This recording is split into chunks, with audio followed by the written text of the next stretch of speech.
The orbital station called Axiom Prime floated in the empty dark between two dying stars. It was the largest military academy in the known galaxy, a place where the finest officers of over 400 species came to prove themselves. Its halls were wide enough for creatures the size of buildings to walk through. Its war rooms held technology that could simulate entire galaxies at war. And every 10 years, it hosted the most important military competition in existence, the Grand Simulation. Commander Thylak Vorson stood at the tall window of his office and watched the transport ships arrive. His insect-like body was still, his 4 arms folded behind his back, and his dark compound eyes reflected the lights of the incoming vessels. He was the head proctor of the academy, responsible for running the Grand Simulation, and he had done this job 3 times before without worry. But today, his mandibles clicked together in a pattern his species only made when they sensed danger. Today, the humans were coming. He turned away from the window and looked at the list on his display. 16 species had sent teams. The Velthari Hive Command, his own people, were the favorites. They held the all-time record for completing the simulation, 4.2 galactic years, roughly 6 days in real time. The reptilian Draxi warlords were always strong. The soft-spoken Urani were clever with diplomacy. All of them had sent large delegations, 30 to 50 officers each, as was tradition. Earth had sent 6 people. 6. Vorson's mandibles clicked again. He pulled up the file on the human team leader, Captain Mara Voss, 34 years old, former soldier in something called the United States Marine Corps. Her service record was short by galactic standards but filled with words that made his translator struggle: combat deployment, urban warfare, counterinsurgency. He did not fully understand what all of these meant, but the tone of the documents was clear. This woman had spent most of her adult life learning how to end lives. He closed the file and walked to the briefing hall. The hall was already full when he arrived. Delegations from every species filled the curved rows of seats, their translators humming softly as dozens of languages overlapped. The Draxi sat in their heavy armor, tails curled around their seats. The Urani delegation shimmered with the wet shine of their amphibian skin. The Velthari officers sat in perfect formation, still as stones. And in the back row, almost lost among the larger species, sat the humans. Vorson studied them as he walked to the podium. Captain Voss sat in the center, her posture straight but relaxed. She was small by galactic standards, barely reaching the chest of most species in the room. Her skin was a warm brown, her dark hair pulled back tight, and her eyes moved slowly across the room, taking in everything and everyone. She did not look nervous. She did not look excited. She looked like someone counting the exits. Next to her sat a thin, dark-skinned man who seemed to take up no space at all. His file identified him as Sergeant First Class Elijah M. Wangi, but his team called him Ghost. He did not look at anyone. He looked at the holographic map of the simulation zone that floated above the podium, and his eyes moved across it the way a predator's eyes moved across open ground. The third human was a young woman with a wide smile who was talking cheerfully to a Urani officer beside her. The Urani looked deeply uncomfortable. This was Corporal Priya Shankar, the team's combat engineer. Her file said she had built field bridges under enemy fire and had once repaired a fusion reactor with wire and tape. She laughed at something the Urani said, and the alien flinched. Vorson reached the podium and activated the display. The room fell silent. "Welcome to the 32nd Grand Simulation," he said, his translated voice filling the hall. "You represent the finest military minds of your species. Over the coming days, you will face the Harrow contingency, a simulated galactic war against an adaptive enemy known as the Scourge Tide."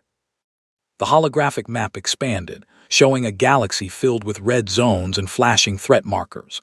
Vorson explained the rules. Each team would command a fleet in a set of worlds. The Scourge Tide, controlled by the most advanced war AI ever built, would attack from all sides. It would learn. It would adapt.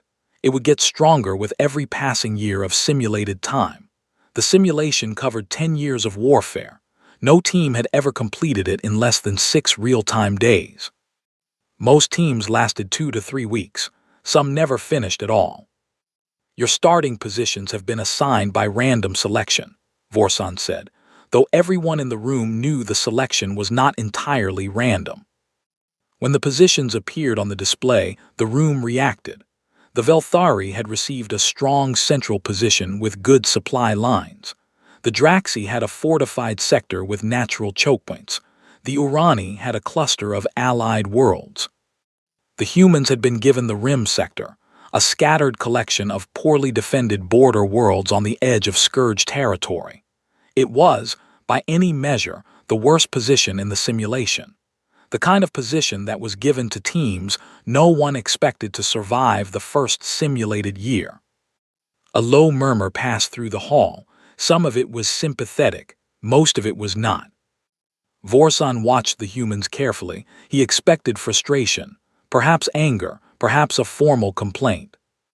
Captain Voss looked at the map. She tilted her head slightly. Then she leaned over to Ghost and whispered something.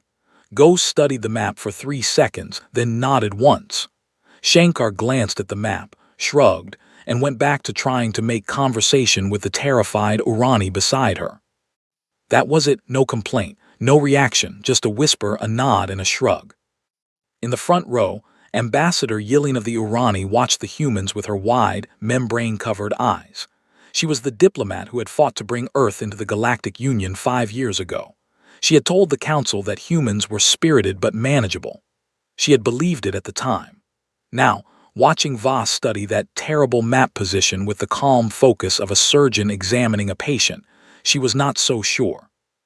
After the briefing, the delegations filed out to prepare for the next day's simulation. Vorsan stood at the podium and watched the humans leave. Voss walked with an easy stride, her small team around her like a fist. She paused at the door and looked back at the holographic map one more time. She smiled. It was a small smile, quick and sharp, and it disappeared as fast as it came. But Vorsan saw it, and something old and deep in his insect brain, something from a time before his species had built cities or sailed between stars, told him to be afraid. High Arbiter Draylon, the ancient tree-like elder who had judged simulations for 200 years, stood in the shadows of the gallery above. He had watched every moment. He had seen every team that had ever walked into this hall. He had seen confidence, arrogance, fear, and determination in 1,000 forms.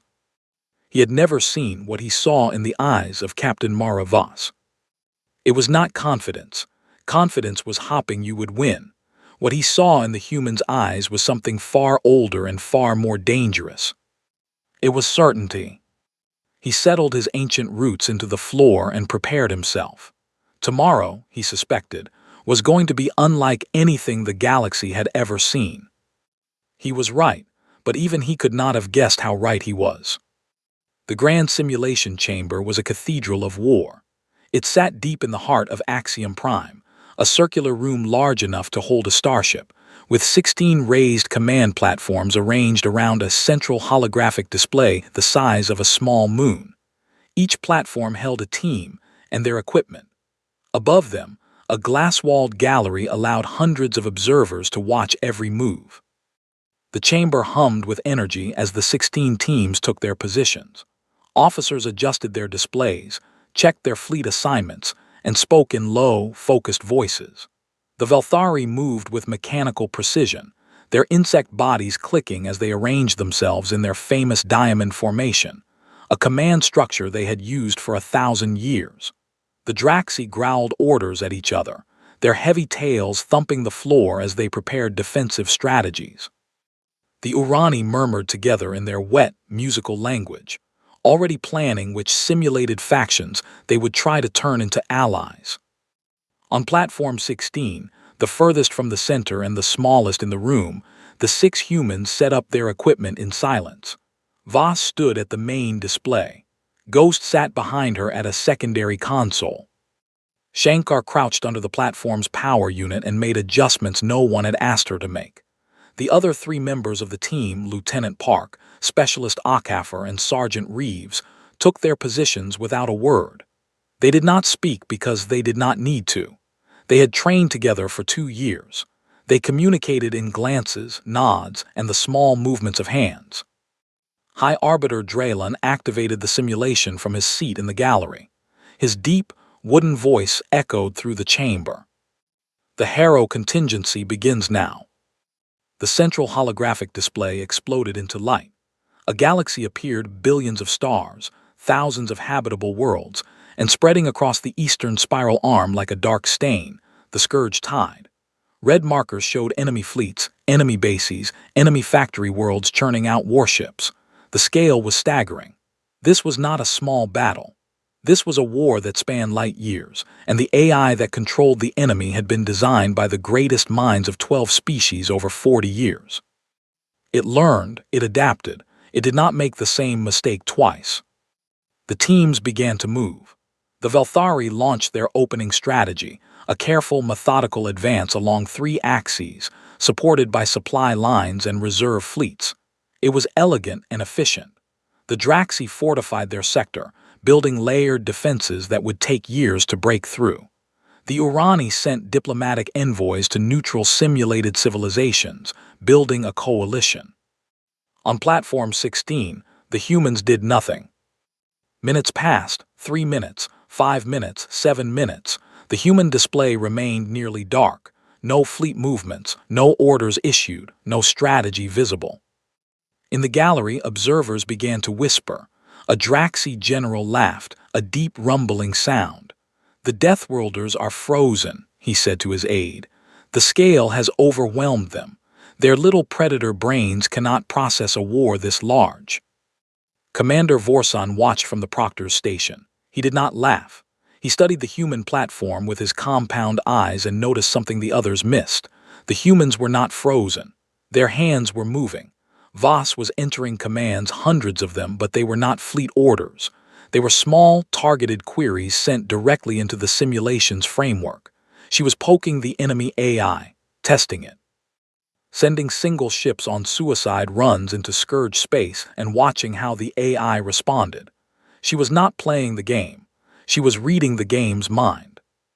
Ghost sat perfectly still, his eyes locked on a scrolling wall of data that no one else in the room would have been able to read at that speed. He was tracking every response the Scourge AI made to Voss's probes, building a map of its decision-making patterns in his head. Every 3 seconds, he tapped a single key, feeding one line of analysis to Voss. Under the platform, Shankar had finished her modifications to the power unit. She climbed out, dusted her hands on her uniform, and began rewriting their fleet's energy allocation system. Standard Galactic doctrine divided a fleet's power equally between weapons, shields, and engines.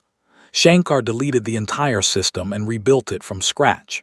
She gave 60% to engines, 30% to weapons, and 10% to shields. Lieutenant Park, watching over her shoulder, raised an eyebrow. 10% shields. Shankar grinned. Can't get hit if they can't catch you. At the 11-minute mark, the gallery had grown bored of the humans. Attention had shifted to the Velthari, who were making their usual strong opening, and the Draxi, whose defensive fortress was already taking shape. A few observers glanced at Platform 16 with pity. The humans had wasted their opening. They would spend the rest of the simulation trying to catch up. At the 12-minute mark, Captain Mara Voss straightened her back, looked at Ghost, and said one word. Now. What happened next would be talked about for 100 years. Every ship in the human fleet moved at once, not in formation, not along planned routes. They scattered like shrapnel from a bomb, each ship or group of ships racing toward a different target at speeds the simulation had never seen from player-controlled vessels. Shankar's engine modifications had turned their standard fleet into the fastest force in the galaxy. Voss hit the Scourge on 3 fronts simultaneously, but she did not attack the way the simulation expected. She did not target military bases or enemy fleets. She targeted the connections between them, the supply routes, the communication relays, the refueling stations. She cut the Scourge's body into pieces before she started killing the pieces. On the first front, she sent a squadron of fast corvettes directly into a Scourge sensor network. They did not fight the defense fleet. They flew past it, too fast to catch, and destroyed the sensors behind it. The Scourge defense fleet was suddenly blind. On the second front, Ghost directed a wave of converted cargo ships, civilian vessels that Shankar had quietly loaded with mining explosives, into a Scourge factory world's orbit. They detonated in a pattern that created a debris field so dense that nothing could enter or leave the planet. The factory was not destroyed. It was imprisoned. On the third front, Voss did something that made the Velthari proctor on duty physically step back from his console. She ordered her communications team to flood every Scourge frequency with noise, not jamming signals, but random data, billions of lines of meaningless information. The Scourge AI had to process all of it to check for real communications hidden inside. For 45 simulated seconds, the most advanced war AI in the galaxy was forced to waste its processing power reading nonsense. In those 45 seconds, Voss's main battle group tore through the weakened Scourge line and captured 2 star systems. The simulation clock jumped. Simulated year 1 passed, then year 2. The human display, dark and quiet just minutes ago, now blazed with movement, territory markers, and flashing victory indicators. The gallery had gone completely silent. Commander Vorson stared at the human display. His mandibles clicked rapidly, a sound his species had not made in 10,000 years of civilization. It was the sound his ancestors made in the dark forests of their homeworld when they smelled something at the top of the food chain. The Draxi general who had laughed was no longer laughing. He stood at the gallery railing, his clawed hands gripping the metal so hard it bent. High Arbiter Draylan leaned forward in his seat. In 200 years of judging simulations, he had never leaned forward. On Platform 16, Voss did not celebrate. She did not pause. She looked at the map, looked at Ghost, and said, "Phase 2, let's pick up the pace." Ghost nodded. Across the chamber, on Platform 1, the Velthari Hive commander turned to Vorson's second-in-command and asked a question that had never been asked in the history of the grand simulation. Is it permitted to stop our own campaign and simply watch theirs? The answer was yes. Within 10 minutes, 3 more teams had done the same. The humans did not notice. They were busy. By the 25th minute, the gallery above the simulation chamber was full. Word had spread through Axiom Prime like fire through dry grass. Officers, cadets, diplomats, engineers, and even kitchen staff had abandoned their duties and crowded into the observation deck. Some stood on chairs. Some climbed onto each other's shoulders. A Koreth botanist who had never watched a war game in her life was pressed against the glass, her wooden fingers gripping the railing, unable to look away. Below them, on the central holographic display, the human campaign burned across the galaxy like a spreading wound. Blue markers, the human forces, had consumed nearly 40% of the Scourge Tide's territory. The red stain that had once dominated the eastern spiral arm was breaking apart, collapsing inward, fragmenting into isolated pockets of resistance. The simulation clock read year 5. No team in the history of the grand simulation had reached year 5 in under 2 real-time days. The humans had reached it in 25 minutes. On Platform 16, there was no celebration. Voss stood at her display with the same focused calm she had carried since the beginning. Ghost fed her data in short, clipped sentences. Shankar hummed a song under her breath as she recalibrated their fleet's weapons systems for the 3rd time. The rest of the team worked in smooth, practiced silence. But something was changing. The Scourge Tide AI had been designed to learn. For the first 4 simulated years, it had been caught off guard. The human tactics were so far outside its programming that it could not predict or counter them. But the AI was built to adapt. And now it began to do exactly that. It studied the human patterns. It analyzed their speed, their aggression, their willingness to sacrifice ships for strategic gain, and it began to fight back. Scourge fleets that had been retreating suddenly turned and attacked with new formations. Factory worlds that had been blockaded began producing a new class of warship, faster, more heavily armed, designed specifically to counter the human fleet's speed advantage. Communication networks that had been disrupted rebuilt themselves with encryption the humans had not seen before. The Scourge tide was evolving. In the gallery, a ripple of grim satisfaction passed through the veteran observers. This was the wall. This was where every team that had ever performed well in the simulation hit their limit. The AI's adaptive phase was designed to be overwhelming. It turned the enemy's own success against them by learning from every battle it lost. The Velthari had hit this wall during their record run and spent 4 real-time days grinding through it. The Draxi had hit it and never recovered. The Urani had hit it and surrendered. Ghost saw it coming before anyone else.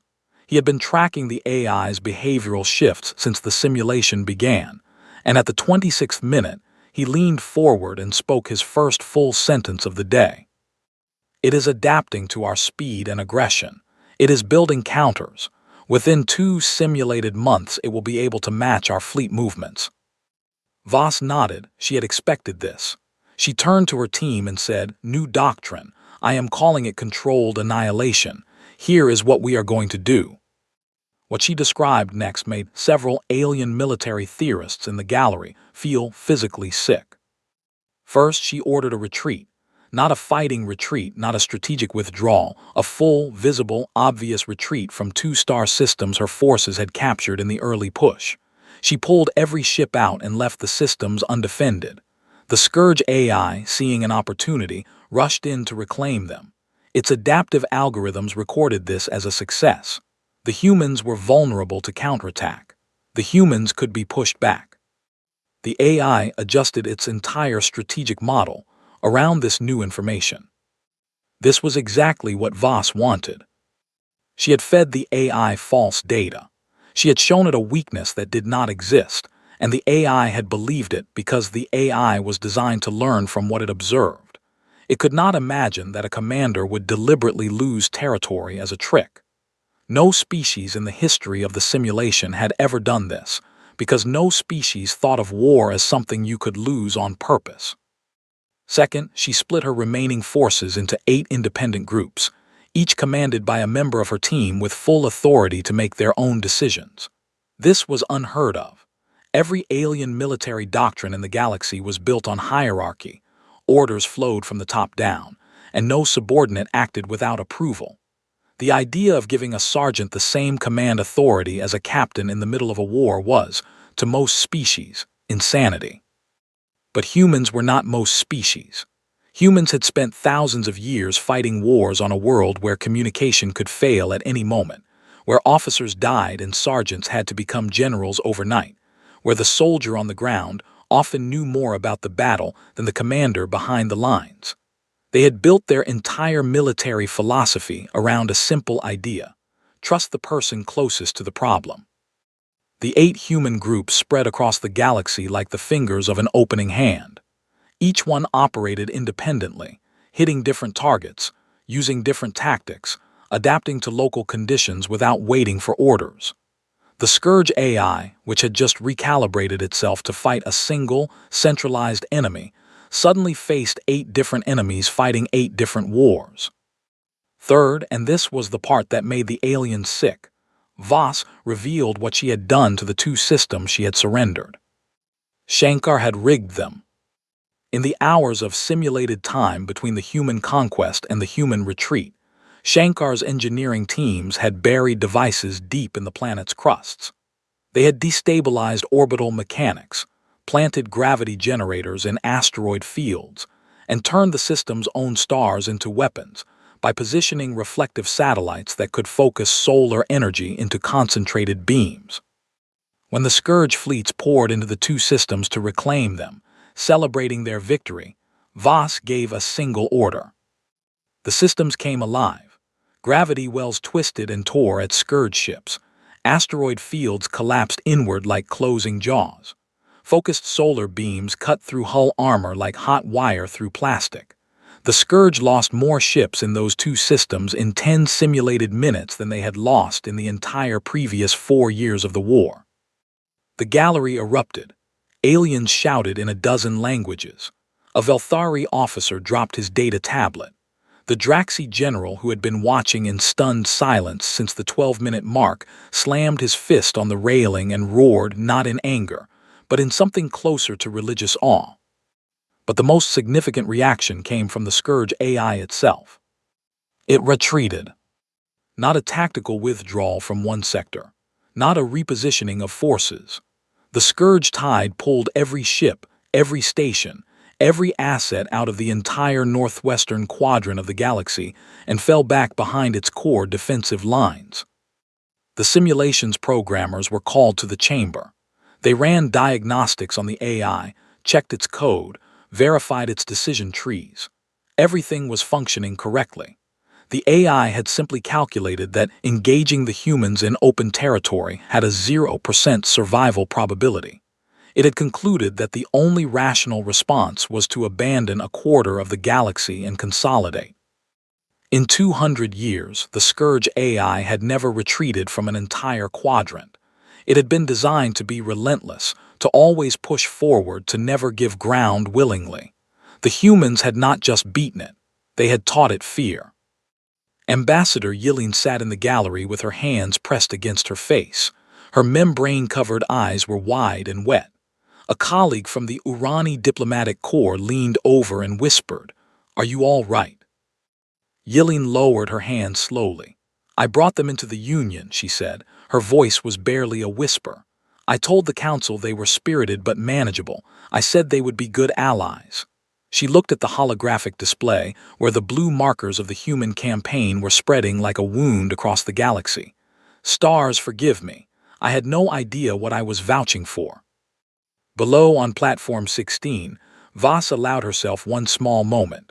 She looked at her team, her 6 people, her tiny, impossible team, and gave a single nod. "Good work, now let us finish this." On Platform 1, the Velthari Hive commander had stopped watching his own abandoned campaign entirely. He had ordered his officers to record every move the humans made, every decision, every order. He understood now that this was no longer a competition. This was the most important intelligence-gathering operation in Velthari history. 40 minutes into the simulation, and the Scourge tide was dying. The central holographic display told the story in simple colors. Blue had swallowed most of the galaxy. The red stain of the Scourge, once a massive empire stretching across an entire spiral arm, had been pushed back into a tight, desperate cluster around its core worlds. 60% of its territory was gone. Its fleets were shattered. Its factory worlds were burning or blockaded or turned into traps that killed anything that came near them. On Platform 16, the humans worked with the quiet focus of surgeons in an operating room. No shouting, no celebration, just calm voices passing information and the steady tap of fingers on controls. But the Scourge AI had one final weapon. The Harrow contingency scenario had been designed with a built-in escalation, a doomsday device called the Convergence Engine. It was a super weapon of enormous power, capable of destroying an entire sector of space in a single blast. In the simulation's intended timeline, the Scourge was supposed to deploy it in year 10, as a final desperate act after a long, grinding war. It was meant to be the ultimate test, a sudden catastrophe that forced teams to adapt or die after years of hard-won progress. But the humans had not given the Scourge 10 years. They had compressed the entire war into a fraction of the expected time. The AI's loss conditions were being met so fast that its programming triggered the Convergence Engine early. The Doomsday weapon activated in year 8 instead of year 10. Warning lights flooded the central display. A massive energy signature appeared in the heart of Scourge space, a weapon charging, building power, preparing to fire. Every team's display flashed red with emergency alerts. The gallery fell into horrified silence. The Convergence Engine fired. A beam of white light tore across the holographic galaxy. It hit the Candris sector, a cluster of 12 star systems that the humans had captured in their opening push. The display went blank in that area. When it reformed, the sector was gone. Not conquered, not damaged, erased. 12 systems, billions of simulated lives, and an entire human battle fleet annihilated in an instant. The gallery gasped. Several alien officers covered their eyes. The Urani ambassador made a sound like a wounded animal. On Platform 3, the Draxi warlord commander shook his head slowly. He had seen this weapon-end simulation runs before. It was designed to break spirits, to take away everything a team had fought for and leave them staring at ashes. On Platform 16, Captain Mara Voss did not react. She did not gasp. She did not flinch. She did not even pause.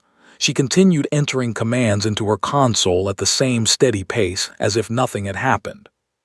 Because for her, nothing unexpected had happened. Ghost pulled up a data screen and confirmed what the rest of the team already knew. Candra's sector is empty. All essential assets were relocated 3 minutes ago. We lost 2 scout ships and a communications relay. 3 real-time minutes before the weapon fired, Voss had ordered a complete evacuation of the Candris sector. Every warship, every transport, every valuable piece of equipment had been pulled out. She had left behind only empty stations and skeleton crews of automated drones. The Scourge's greatest weapon had destroyed nothing but ghosts. In the gallery, Commander Vorsan turned to one of his officers. "She knew," he said. His voice was flat with disbelief. "She knew the weapon was coming." His officer checked the human team's command logs. She began evacuation procedures at the 37-minute mark. The weapon did not begin charging until the 39-minute mark. She ordered the evacuation 2 minutes before there was any sign of the weapon activating. Vorsan's mandibles went still. She had not reacted to the weapon. She had predicted it. She had looked at the simulation's design, understood how the AI would think when it was desperate, calculated when and where the superweapon would fire, and moved her people out of the way before the threat even existed. This was not strategy, this was prophecy. But Voss was not finished.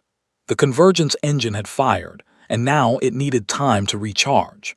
Ghost had tracked the weapon's energy signature during the blast and had calculated its exact cooldown period, 14 simulated days before it could fire again. 14 days. In human military thinking, that was not a window, that was an invitation. Voss turned to Shankar. "The debris field from the Candris blast, what is the residual energy output?" Shankar ran the numbers in seconds. Her eyes went wide, and then she smiled the kind of smile that made alien species want to leave the room. "It is enormous. The blast left enough ambient energy in that sector to power a small sun. If we set up resonance collectors, we could channel it into a focused energy corridor. Could you build a temporary faster-than-light beacon with it?" Shankar stared at her captain. "You want to use their own weapons leftovers to open a door behind their lines. Can you do it? Give me 4 simulated hours." Voss gave her 6. In those 6 simulated hours, Shankar's engineering teams worked at a speed that the simulation's designers had never anticipated.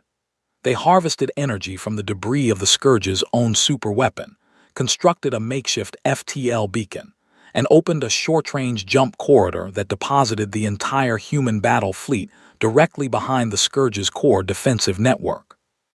The Scourge had spent centuries building those defenses. Layer upon layer of weapon platforms, mine fields, sensor grids, and fortress stations designed to stop any fleet from reaching their homeworlds. They were the most formidable defensive lines in the simulation, tested against hundreds of teams over 200 years. The humans did not fight through them. The humans appeared behind them, as if the defenses did not exist. The Scourge's core command nexus, the beating heart of the AI's war machine, was suddenly exposed, undefended, and surrounded. Voss gave the order. The human fleet attacked from every direction at once. The command nexus, a structure the size of a small moon, was destroyed in 11 simulated minutes. The Scourge tide began to collapse. Without its central command, individual fleets lost coordination. Factory worlds stopped producing ships. Defense networks went dark. The great red stain on the holographic display began to fade, system by system, world by world, like blood washing away in rain. But Voss did not accept the AI's surrender protocols. When the simulation offered her the option to accept the Scourge's capitulation, she declined. Her fleet continued hunting. Every remaining Scourge ship, every hidden base, every dormant factory was found and destroyed. A proctor contacted her platform. "Captain Voss, the enemy has offered surrender. Standard procedure is to accept and proceed to the resolution phase." Voss did not look up from her display. Standard procedure assumes the enemy cannot learn from survivors. This AI adapts. If I leave a single ship intact, it will analyze what happened and prepare counters. I am not fighting this war twice. She continued until there was nothing left. Not a single red marker remained on the display.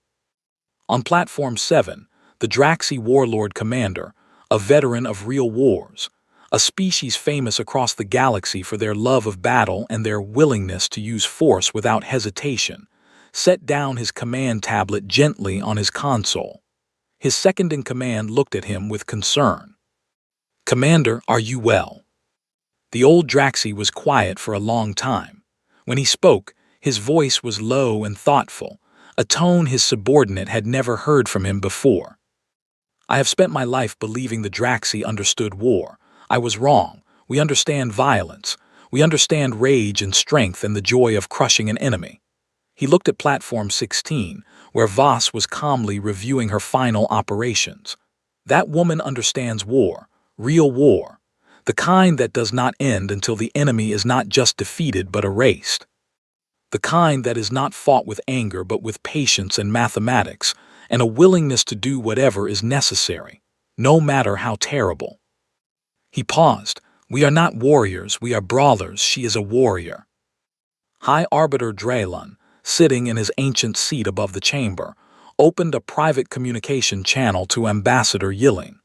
He asked one question, his deep voice carrying the weight of 200 years of watching species fight. "How many wars has their species fought among themselves?" Yilling was quiet for several seconds. "We stopped counting," she finally said. "Their historians estimate thousands. They have been at war with each other for their entire recorded history, sometimes dozens of wars at the same time." Drelon said nothing. He closed the channel and sat in silence, his bark-like face unreadable. The humans had not become great warriors by fighting aliens. They had become great warriors by fighting each other, endlessly, ruthlessly, for thousands of years. Every strategy Voss had used, every trick, every doctrine, all of it had been developed, tested, refined, and perfected against the most dangerous enemy humanity had ever faced: themselves. The simulation ended without fanfare. There was no dramatic final explosion, no last desperate battle, no cinematic moment of triumph. The last red marker on the holographic display simply blinked once and disappeared, and the galaxy went quiet. The Scourge tide, the enemy that had broken armies and shattered records for 200 years, was gone. The final timestamp appeared on the central display in clean, white numbers that every species in the room could read. 54 minutes, 33 seconds. The grand simulation chamber, packed with the finest military minds of 16 species and hundreds of observers in the gallery above, was completely silent. Not the respectful silence of admiration, not the heavy silence of defeat. This was the silence of creatures who had just watched something they could not fully understand, something that had shifted the ground beneath their feet in ways they would spend years trying to process. Captain Mara Voss powered down her console. She stretched her neck, rolled her shoulders, and turned to her team. "Good work, everyone. Clean run." Her voice was calm and conversational, as if she had just finished a morning exercise, instead of destroying a galactic empire in less than an hour. Ghost was already reviewing his notes. He had a small frown on his face, not the frown of dissatisfaction, but the focused expression of a man looking for errors in his own work. He found 2 moments where he felt his analysis had been too slow and marked them for later review. Shankar pulled a protein bar from her pocket and bit into it. She chewed thoughtfully, looking at the now-empty holographic display, and said, "I think the FTL beacon trick could have been 10% more efficient if I had redirected the third resonance collector differently." Lieutenant Park shook his head. "We just broke a 200-year record by a factor of about 1,000, and you are worried about 10%. Shankar shrugged. 10% is 10%. In the gallery, the Urani ambassador was weeping silently.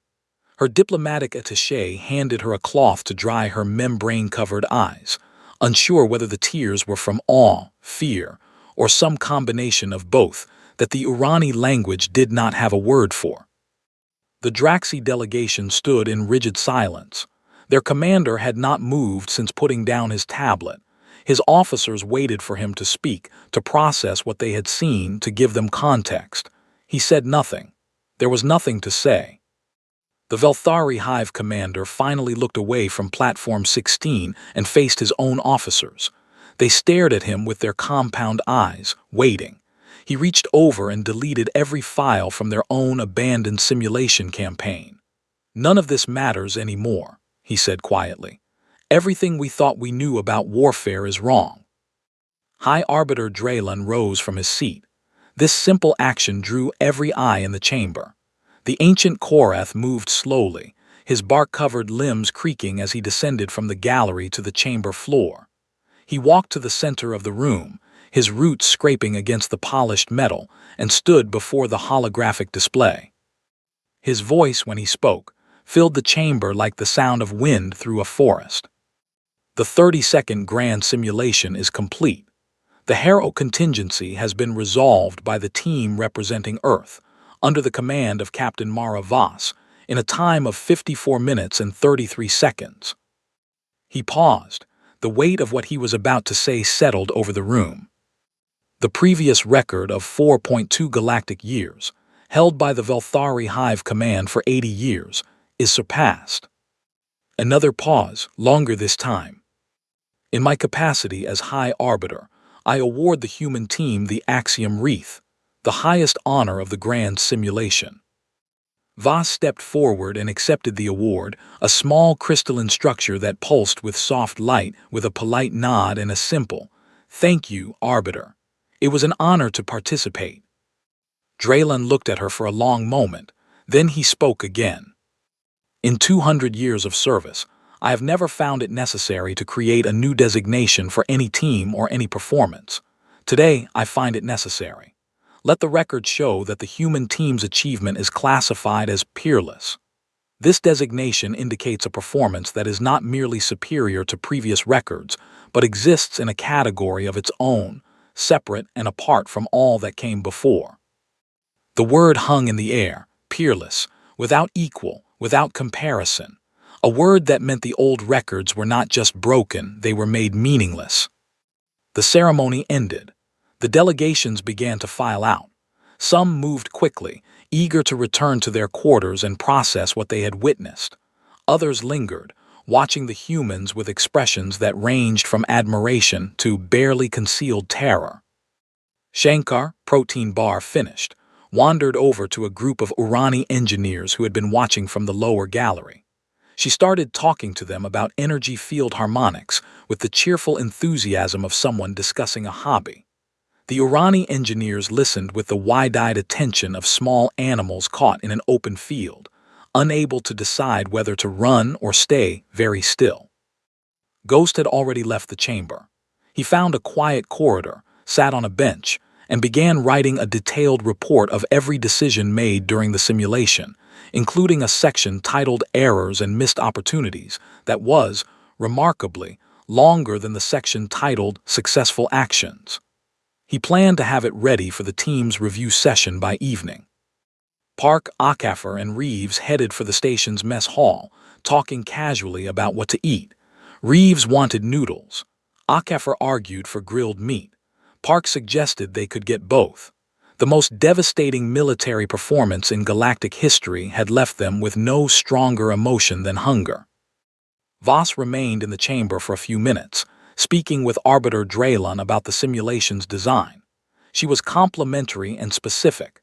She praised the AI's adaptive algorithms, noted the clever placement of resource nodes, and suggested that the convergence engine's trigger conditions might benefit from being less predictable in future iterations. Draylon listened with the careful attention of someone being given notes by a master. It was in the corridor outside the chamber, 20 minutes after the simulation ended, that Commander Vorson found her.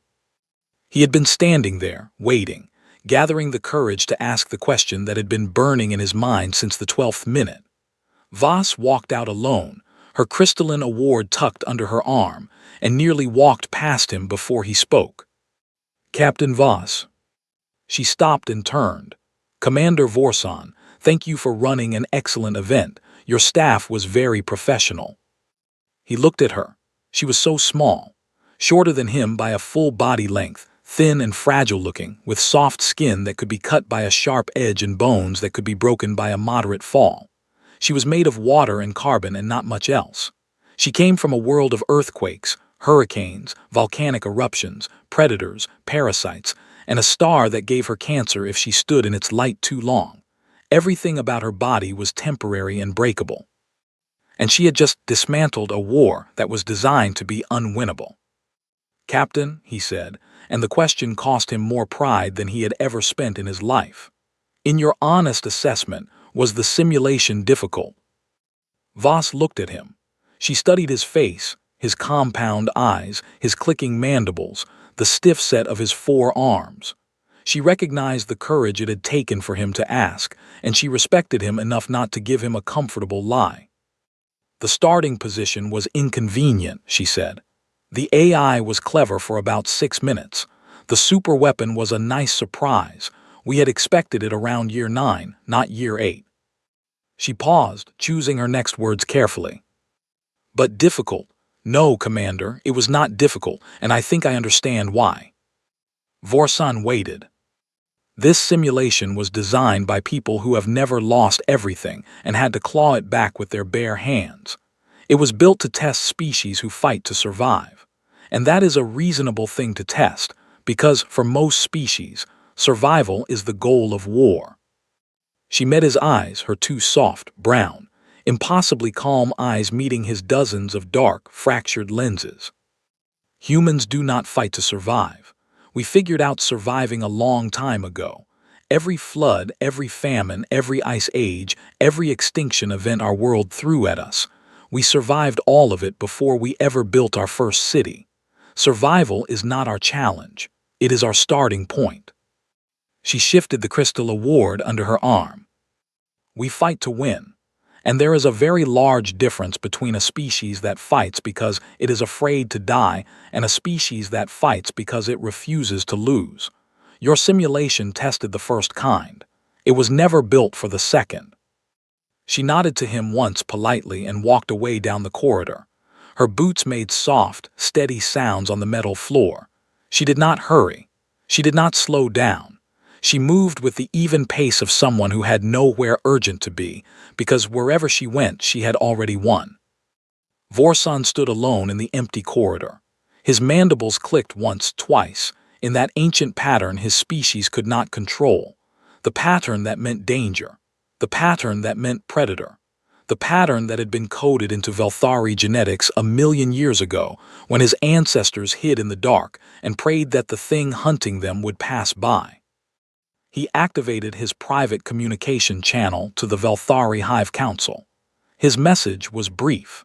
He had spent 30 years as a military officer, and he had never sent a message with greater urgency or greater sincerity. 2 words: befriend them. He closed the channel and stood there for a long time, staring down the empty corridor where the human had walked, listening to the fatting sound of her footsteps. Across Axiom Prime, in quarters and meeting rooms and mess halls, the representatives of 400 species were arriving at the same conclusion through different paths. The Urani were already drafting new diplomatic overtures to Earth. The Draxi were quietly restructuring their entire military doctrine. The Velthari were copying every byte of data they had recorded. Smaller species, the ones who had barely noticed the humans arrive that morning, were frantically searching their databases for everything they could find about the planet called Earth and the strange, soft, breakable creatures who lived on it. A single truth settled over the galactic community that day, quiet and heavy, like ash falling after a fire that had burned everything to the horizon. The Deathworlders had not come to the Galactic Union to join the existing order. They had not come to learn from the galaxy's ancient civilizations, or to earn their place among species that had sailed between stars, while humans were still hitting each other with sharpened rocks. They had come to remind the galaxy what war actually looked like. And for the first time in 10,000 years of recorded galactic history, every species with the capacity for fear shared the same unspoken thought. They were not afraid of the humans at war. They were afraid of what the humans would do when they ran out of wars to fight.